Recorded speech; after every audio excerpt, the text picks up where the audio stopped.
សួស្តីបងប្អូនទាំងអស់គ្នានាងខ្ញុំដាណែតថ្ងៃនេះខ្ញុំមានមុខម្ហូបថ្មីមួយមុខទៀតហើយគឺឆាស្លឹកក្រូចសាច់គោ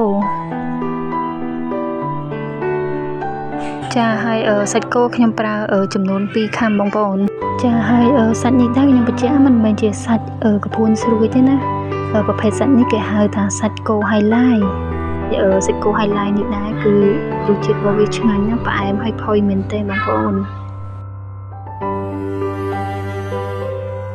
ចាហើយគ្រឿងផ្សំមានអីទេមានខ្ទឹមសទឹកត្រីប្រេងម្ទេសប្រេងខ្យងស្ករក្រហមទឹកម្ទេសហើយអំបិលស្ករប៊ីចេងអីនេះបងប្អូន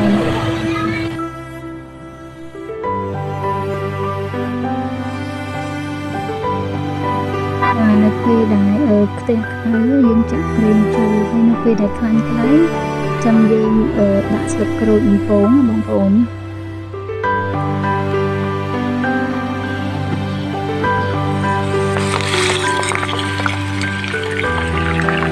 ចាក់លឹកក្រូចនេះបំពងវាតែមួយផ្លេតបានហើយយើងហាស្រង់វាឡើងដើម្បីកុំឲ្យវាស្លោកខ្លាំងពេកណា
ពេលដែលចាក់លឹកក្រូចទៅឈ្ងុយដល់ហើយបងប្អូនអើយនេះគួរចង់ញ៉ាំ